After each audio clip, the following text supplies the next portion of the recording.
But this evening, we have a focus on folk art, which is really exciting. We have part of our collection on view here and upstairs in our galleries. And so we have Phillip March Jones with us this evening, who flew in from Los Angeles to Atlanta, and normally based out of New York. But he is an artist, a writer, and a curator based in New York City. And in 2009, Phillip founded Institute 193, a nonprofit contemporary art space and publisher in Lexington, Kentucky, that focuses on the cultural landscape of the modern American South. He later served as the inaugural director of the Souls Grown Deep Foundation in Atlanta, which advocates the artistic recognition and empowerment of Black artists from the American South. Phillip also served as director of the Gallery Christian Burst, New York at Paris, and Andrew Edlin Gallery in New York. And in 2020, he created March, a gallery and public benefit corporation in Manhattan's East Village, and continues to operate this.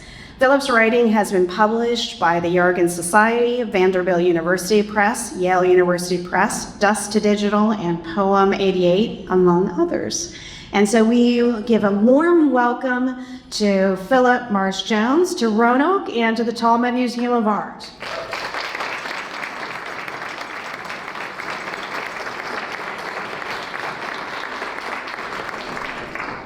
Thank you so much for having me this evening to talk about the artists and all these other things that you're about to see that have really defined the course of my life from a very young age.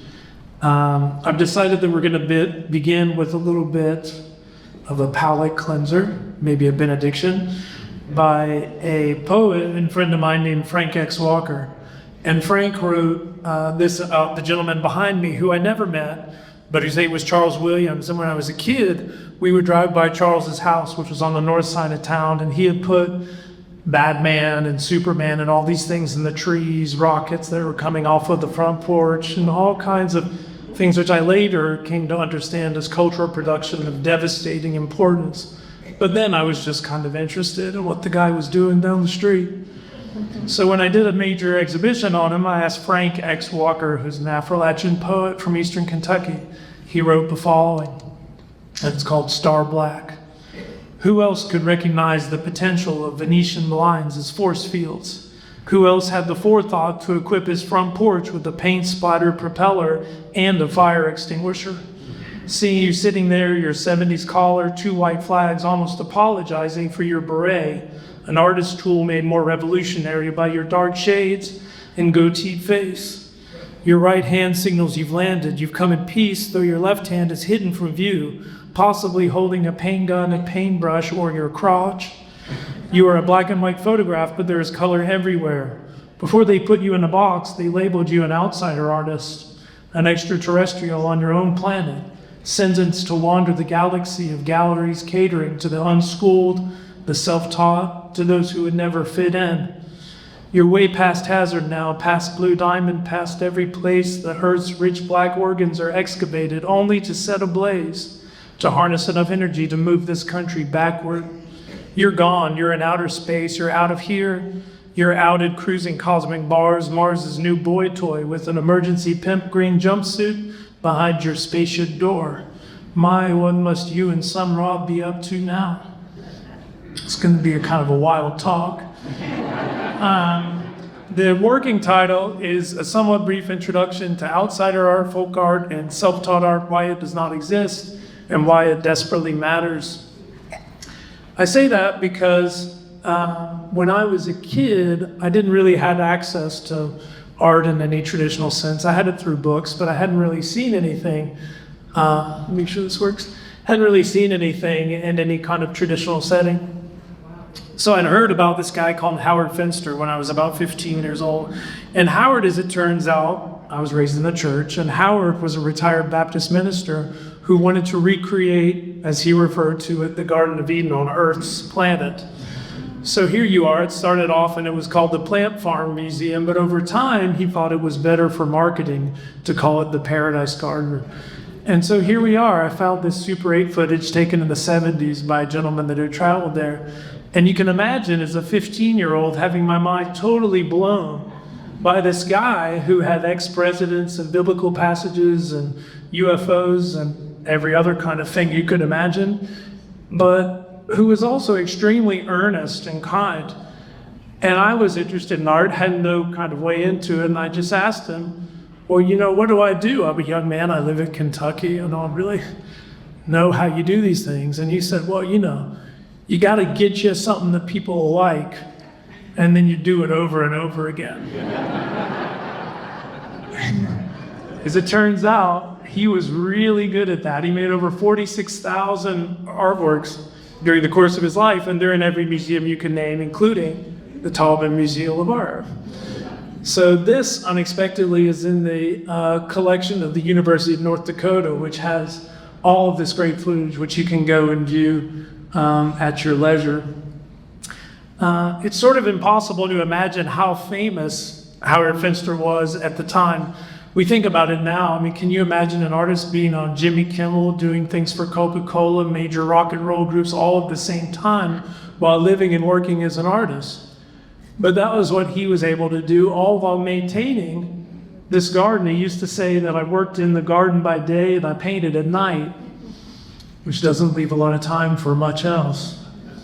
But you'll see everything is made of found objects, but they're arranged in a very meticulous and intentional way to communicate what was his life's truth, which was bringing people to God, but not in a conventional way. He did it through things like music videos for REM. This is REM's first single, which was shot there, called Radio Free Europe. This is a little band called the Talking Heads that he did a cover for. This is another little band. REM is before he did a later thing with Michael Stipe. Michael told me that he absolutely hated the way this turned out because, as it turns out, Michael drew part of the snake behind it. He was embarrassed. The work later ended up in major collections like the Smithsonian. Again, this is one of the first paintings that ended up in a kind of traditional art space. And here are works that obviously have a good home in Roanoke, and they've been kind enough to bring these out. I wanted to share a little bit about the specifics of one of these pieces. Howard had a mythology that he developed, and it was basically that he had dipped his finger in paint. He was a bicycle repairman after he retired from preaching, and he saw a face on his thumbprint, and he said, well, that commanded me to paint this sacred art. And so he kept using his thumbs for the rest of his life, and these are clouds or resting souls or things that he made. He was on a little show also called Johnny Carson, The Tonight Show, which I can't imagine a contemporary artist now who would be invited to do that, or to do a show during the Olympic Games at the World of Coke, which I think is the most visited museum on earth. I'm not sure what that says about us. But Howard was a kind of introduction to a whole other world, and I was fortunate that that was my first introduction to art, because I didn't have any of the kind of societal or political or socioeconomic kind of hang-ups. I just thought, this is what you do if you're a creative person. And so years later, like most young people, I moved all around, and finally came back home because I thought that there was all this stuff in this little town of Lexington, Kentucky, that just wasn't being looked at or talked about. I met this guy named Louis Zoller Bickett. That's him inside his apartment. This is his ID that he made. He's also a self-taught artist. He was basically an archivist, a la Dieter Roth or somebody, if you're familiar with that. But Louis went out and from 1970 sought to document everything he touched, he made, he came across, etc. And I decided, well, this stuff is so interesting, I'm going to rent a storefront and I'm going to start showing people like Louis. Louis lived above where this little storefront was. And so we just reinstalled his apartment downstairs.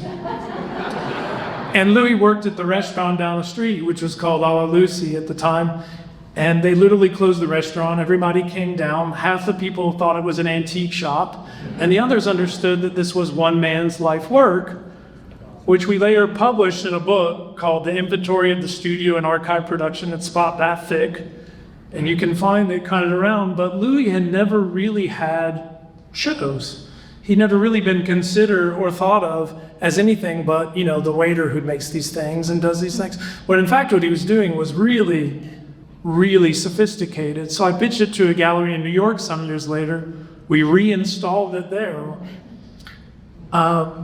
It ended up being one of the most meaningful things in my life because Louis, unfortunately, was diagnosed with ALS and came to New York right as he was losing functionality, essentially. And he was published in all the major things from the New York Times to Art4 Art in America and the Observer, who did a video interview with him. And then basically it became this huge teaching lesson for the art community in New York about the power of the moment, about life and every single thing that we kind of treasure or don't, and why we should. So then there's this other guy I met who was living down the street in a kind of a group home, and Jesse had grown up in Beattyville, Kentucky, and his parents owned a furniture factory, but this was at a time where there weren't supports for people with disabilities of any sort of consequence. And Jesse was blind and deaf. So everybody kind of left him to his own sort of vices, and he would go and he had a place out in the woods that he kind of made things. His mom taught him how to sew, and he would sew bread bags the length of the place and install them outside in the fields. And everybody just thought, from interviews I did later, that he was kind of an eccentric and whatever.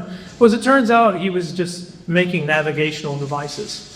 So if you go and you think about land art like Robert Smithson or Richard Law or any of these people, Jesse has lines he walked on for 40 years across these fields in Kentucky.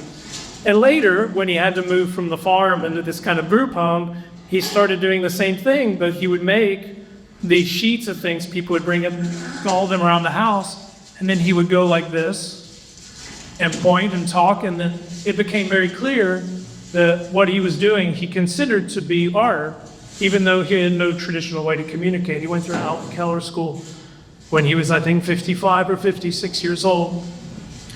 So we mounted a show with him in this little space, the same one where Louis was shown. And we had him arrange them in whatever way he deemed fit. And then we got a call from the Elaine de Kooning Foundation in the Hamptons. And they did a big thing. And then Jim James from this band called My Morning Jacket thought they were cool. So he hung them up beside his sets and then toured around the United States with them. And so I thought, hey, I'm kind of onto something. There's all this stuff being made by people who are people, but really important, and they just don't have one thing, which is access to the structures of power. So maybe if we can break that down, we could figure it out. So to deal with the real meat of the subject, I have a quick glossary of terms here. What is outsider art? You'd be forgiven if you thought outsider art was made outside. Because as it turns out, most people actually do have a relationship to the outdoors. This is Austin Coe in Kentucky. He had to put a Brahma figure later, which I think is really funny. Roy Robertson. This is a guy named St. Ohm in Buena Vista, Georgia. And this is INL Talpazon, another gentleman I worked with. INL had come to the United States and basically got really into UFOs, and nobody really knows, but the reason he's up here right now is that it illustrates a sort of a problematic in the whole thing. A big gallery in New York had mounted a show for INL, and INL went inside and saw the pricing. It was just totally overwhelmed because everything was 2 to 3 times what he would normally charge. So he set up a table across the street and started selling it his own. So I took a picture of him undercutting himself. And I said, INL, the thing is, like, they pay more because the gallery gets their cut. They do things in the New York Times. It's going to be a big deal. He says, I won't be undersold. So that's just one of those things, right? James Harold Jennings is a beautiful example upstairs of the work, which is much larger and magnificent than I thought. He lived fairly close near Winston-Salem. And I'm going to borrow the words of Jonathan Williams, who writes a little bit about him. And it was the way that he met James. And he basically says, I was at a garage in Pinnacle, North Carolina, getting the mechanics to look after some ghastly rattle under the rabbit. So I asked, do you fellers know a local man named James Harold Jennings? Red Jennings? Why, sure. Listen, Red's a sight and a half, lived here all his life. His mother left him a nice farm out there on Punch Road. How come you know him? Well, he's a very good artist. I like those things he makes. Oh yeah, well, I wouldn't know about any art stuff. Used to see him a lot. He'd come out on his bicycle picking up bottles and cans along the road. Well, now he makes art out of scrap wood and stuff. You ought to have a look. Many thanks for your help, boys. But as it turns out, what he was doing is making these spectacular environments that mirrored his own home, which was sort of an old-fashioned bus that he'd created an environment and invited people to visit. And all this to say that the term outsider art has actually nothing to do with what I just said, but was a really bad translation of a French term, art brut. 1972, this guy publishes a book called Outsider Art. They originally were going to call it art brut, brut in English, not super attractive as it relates to art. So they say, well, why don't we call it outsider? It's like outside of the art world we know. They were borrowing ideas from this guy, Jean Dubuffet, who had written that the works that are created from solitude, they're pure, they're authentic, it's outside of society, and basically he had his own political reasons for doing this. But brut in French is a way more interesting term because it means raw, but it means raw like a diamond is brut when it's first dug up and before any of the potential is sort of created from it. Champagne is brut when it's not sweet and it's more expensive. Brut salary in French, salaire is, before taxes, right? So everything about brut is like raw, but in the sense that you want it, the thing before it's sort of ruined by all this.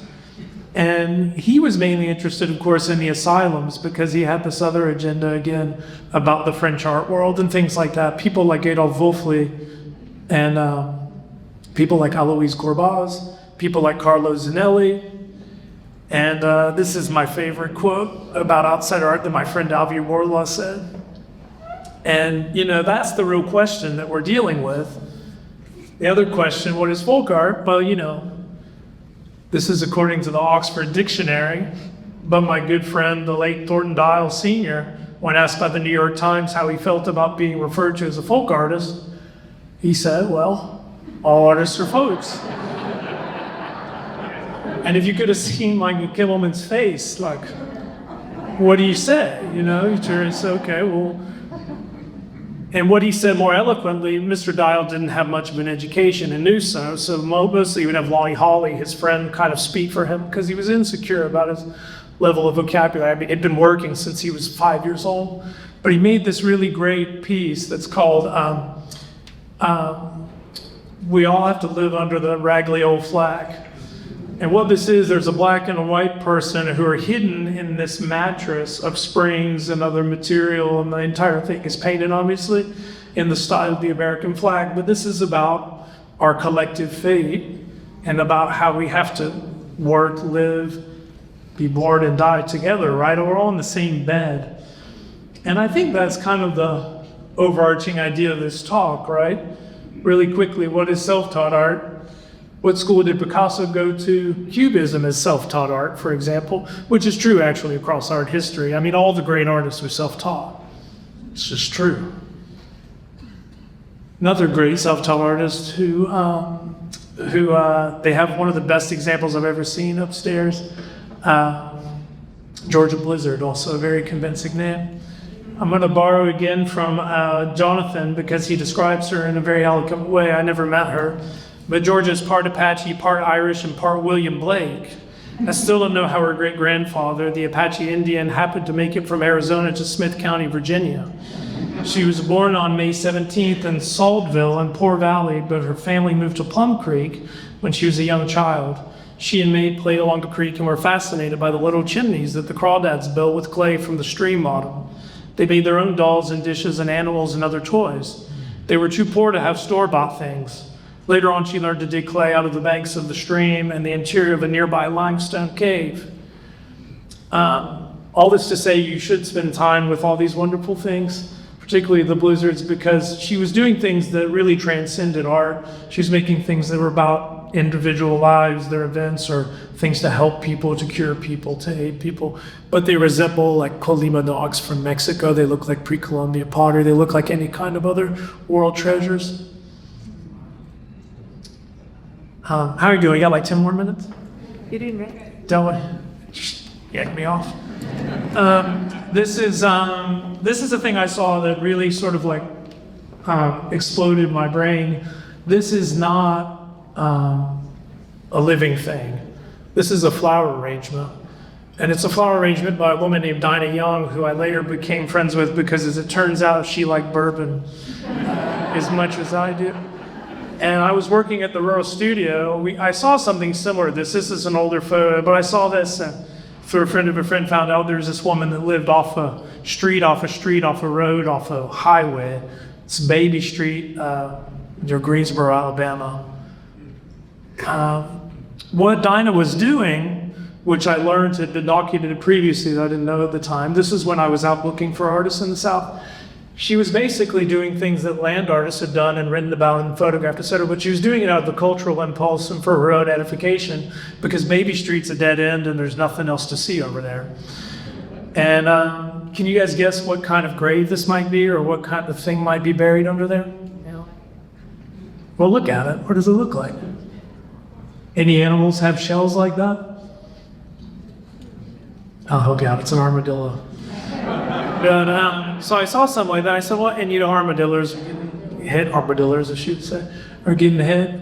And she would bury the animal under there, and then she would take the things away as the animal, went into whatever next stage of existence. She would lay bones out from different things and, say things like, oh, I thought you were coming because of this and that. And then when a tree would come into her yard that she was going to leave, she would build a structure around it. And as the tree grew, she would move things away from it. So the whole thing was this meditation and engagement with the earth. But there's no photograph, and there's no video, and there's certainly no show, and definitely not at a gallery in New York City. This is about, half an acre in the middle of the rural South. This is Dinah. Dinah was sort of dismissed a lot of her life for various reasons. One of the most brilliant people I've ever met, we took some people there to sign books because she's in a book that a friend of mine published. And, she was signing books. It was taking a long time. She said, well, just give them both to me at the same time. Guy puts them out, and she's signing both perfectly ambidextrous and just like a totally surprising individual. And then down the street, there was this woman named Emmer Sewell, and Emmer used to put chairs out, and people mostly dismissed her as being kind of crazy, but, she was leaving space for past, present, future ancestors, but also just signaling that people were welcome. This was alongside her house. This is a deconstructed and abstracted crucifixion. This is the only piece that was ever sold by Emmer Sewell in her entire life, and it was sold to the Metropolitan Museum of Art. And what's amazing about that is that it's perfect in terms of 20th century sculpture. It was in her yard for a very long time. It has to do with the cyclical nature of the universe. It has to do with the individual, their place in it. It has to do with the weight of labor and the struggle, but it's comforting in a very weird way, just like Emmer was. Betty Avery in Atlanta, making things in her yard, reflecting the world back to itself. It's like her bedroom ceiling is just like, fill in the blank Abex artist. Collages in her house. Joe Minter, an artist I've worked with for many years. This is basically called, although it changes sometimes, 400 years of free labor. You can imagine what that's about. Sam Doyle, who was Gullah, made all of these works in and around his place. He was sort of like the local newspaper. When the newspaper wouldn't get delivered, he had all the gossip pages and everything else you can imagine right there. If you take the time to look, it's pretty funny. And Mary Tillman Smith, who was somebody who was a God-fearing woman who basically, in Hazelhurst, Mississippi, decided that she was tired of not being heard anymore, not being listened to. So she started yelling in terms of her work. Now, what Mary figured out, you can't see it here, but there's a big highway intersection, and there was always a billboard changing every year, and it would have an image and words. And so she thought, well, that's how you get people's attention. So all her paintings have that combination. They're also really brilliant modern works of art. This is something that was dismissed for a long time and was on her porch. And it's basically the Trinity, right? The cyclical nature again of the universe. It's all these things broken down into threes. This is the Last Supper, which also belongs to the Met now. And this is Purvis Young, who painted what was probably, in terms of America, the most important outdoor fresco in the 1970s. This is in Goodbread Alley in Miami in the Overtown neighborhood, which was destroyed mostly through development. But what you'll see Purvis is doing in the Vietnam era is making things with chains and with locks and with soldiers, and basically the disproportionate cost being paid by certain populations. Realities of police brutality, everything you could imagine is being said here in a very public way in Miami. He was part Haitian, big Cuban population there too. But he made this during the 70s. It was later dismantled. Fortunately, that's him with this very famous painting that now is also the Metropolitan, called Locked Up Their Minds. And I showed this one in particular because its sort of aesthetic evolution belongs to the Talmud. But this is basically the problem, right? This is like what we do to people. We lock up their minds and their creativity and their ability. Here at the Talmud, you have over years, his forms got simpler and they got more sort of painterly, for lack of a better term.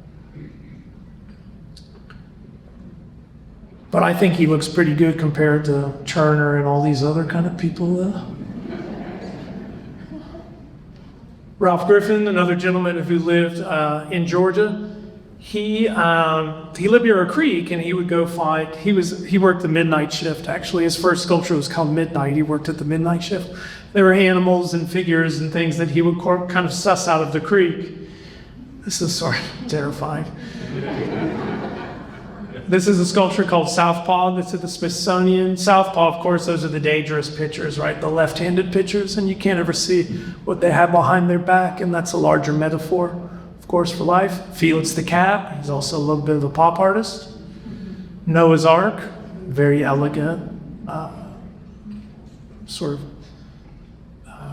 devolution of that. These belong here to the top men, obviously. I think this is probably a creature he fished out of the river. This might be a self-portrait on the right, because he had a mustache for most of his life, so I need to do a little more research and figure that out. Mose Tolliver was injured on a job site when he was fairly young and took to painting. As it turns out, he was really good at painting, and they've been gracious enough to bring out this self-portrait, which is really an incredible example of his work. And where all that comes from, there's this kind of myth in self-taught folk art, outside art, that all this comes from nothing. But of course, nothing comes from nothing, and everything comes from something. And a lot of these artists had books or had access to other kind of mass-produced posters and things. And as it turns out, Mose really liked Picasso, and he liked Cubism, and he liked the way those things looked. He also did this funny thing with his mouth, because his teeth weren't great, and he'd laugh, he'd kind of stick his mouth out. And so, that's his self-portrait, which looks more like a Guernica or whatever than, this is actually from Les Demoiselles d'Avignon book. And this is a painting by Thornton Dial alongside a quilt by Lucy Mingo from Gee's Bend. And I have these two things next to each other. We're getting near the end here. But I have these two things next to each other because they represent to me some of the most important objects that were created in the late 20th and early 21st century. And I always tell people when they ask me, well, if there is an art world in 500 years, and there's a Met or a MoMA or a Taubman, wherever we are, and every century you get a room or two, right? You don't get a whole institution. You get the 19th century in France. And if there's a 20th century room at one of those institutions, they'll probably have a Gee's Bend quilt, and they'll probably have a painting by Thornton Dial because of who they are and what they represent in terms of that century's sort of economic, social, political changes. But what this is Lucy's quilt that was made of work clothes that belonged to her husband. So this is literally the fruits of his labor, then sewn and cut and used to provide literal and every other kind of warmth. This by Dial is called The Birds That Never Learned to Fly, which is a quilt, and then the quilt is then painted and to look like an abstract painting, etc. But with the rhythm of the quilt and the objects from those yard shows and things that we looked at earlier outside, and this is like a really big idea that was borrowed at some point by this guy, Robert Rauschenberg. So as it turns out, there's a big argument, which I think is true, that all modernism is really just riffing on so-called self-taught folk art, whatever. That's a big idea. I didn't say it, but it is probably true. And just to tell you a little bit how Mr. Dial thought about those kind of things, this is very funny. This is a painting called Two Coats. And he went to this museum. I can't remember if it was in Houston for a show there or it was in New York, but he saw Joseph Boy's fella suit. And he thought, well, all right, I'm going to do two. So he got two old coats and he put them as mirror images to think about duality and all these other kind of things in the world, painted it twice, called it Two Coats. And now it's hanging in a museum, just like this painting, which is called, and I quote, a piece of art. And he'd overheard somebody complaining about, this stuff's too heavy, it's always about this and that idea of politics. Sorry, man, I'll make a piece of art. And he made that. And I think he was looking at Mitchell and some other people that he really respected, but he had this sort of funny way about him. And when I asked him about it, I was writing his catalog. I said, like, I just need more. I need you to give me something. These people aren't going to go with that. He said, well, man, it just looks like a piece of art to me. And that, as it turns out, was a really political comment. The last thing I'll say is just that, sometimes I can be a little tongue-in-cheek and we're in an event with drinks and dinner and all that kind of thing.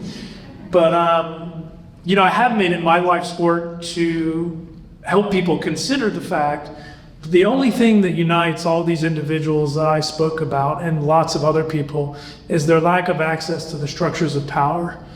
And those come from all kinds of directions. That can be geographic, that can be racial, that can be economic, that can be levels of education. It could be all of them in one, of course. And I think that we have to be very careful as stewards of museums or whatever your relationship is to whatever institution, to be very careful not to overlook these histories, these stories, these individuals, because they can't, for various reasons, necessarily do it on their own.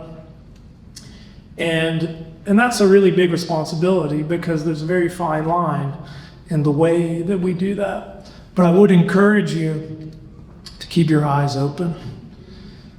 And that's, I'll leave you with that.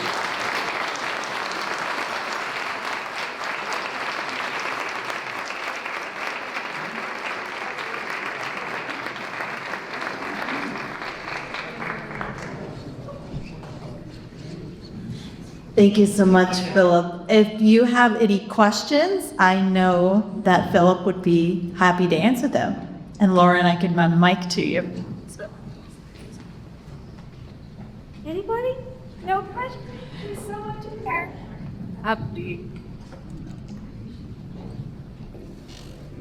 Hi, thank you so much. That was amazing. I'm wondering, how do you find these artists and how do you connect with them and kind of how do you build those bridges from me, an art professional, to going out into rural America and really building these relationships? The trick is everything has changed.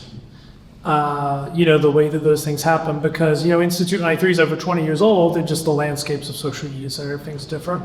And even the people are different. So most of these artists, of course, regardless of background, had one very real thing in common, that they all worked with their hands before they did the things that they did. So they worked in any number of industries, whether it be construction or factory jobs or, Dial worked at Pullman Standard, they all had that kind of interest.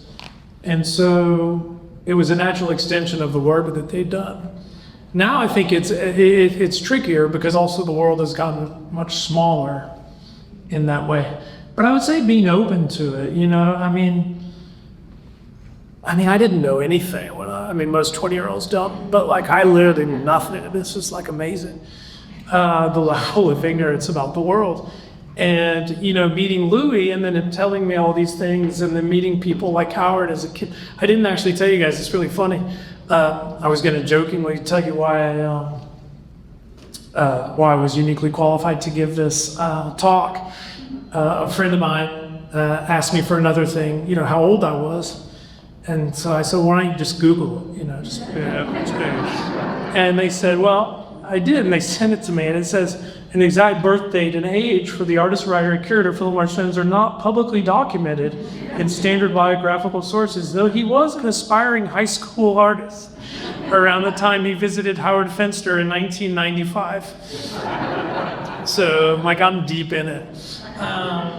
But yeah, I think it's just the not being open. I mean, I don't think there are shortcuts, you know, and I think that's sort of okay. People now come to me, you know. We have another question. Yep. Hi, could you tell a little bit more about your time with the Souls Grown Deep Foundation? Yes. Souls Grown Deep was basically, it was a collector named Bill Arnett who had, before he passed, one of the largest collections of multiple bodies of work. He had Guatemalan textiles, he had West African trade beads, he had things from all over the Far East. But he was keenly interested in African American Southern art.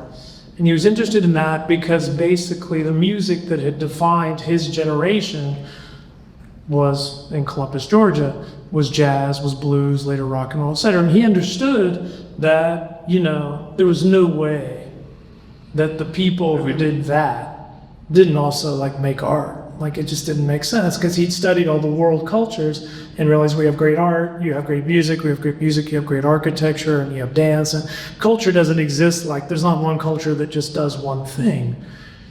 And as it turns out, he figured out, through driving around and talking to people and doing interviews, that all of the art was there, it was just hidden. Because, it was hidden originally in cemeteries and behind people's yards for fear of retribution, especially in the Jim Crow era.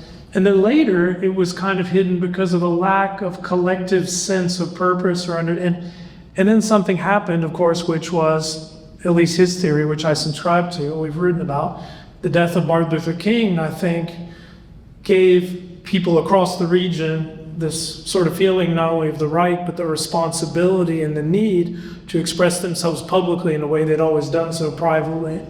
So what you have, basically, in the 70s and 80s is this flowering of creativity that these yard shows and these environments start appearing all across the United States. It all happens like that.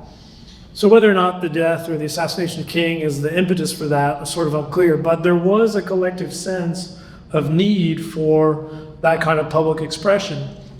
And so he and a lot of other people, my board was John Lewis, Jay Fonda, Andrew Young, all these kind of interesting luminaries. And we worked with a lot of the artists directly to try to document their stories and their lives, which were every bit as compelling and complicated as you can imagine.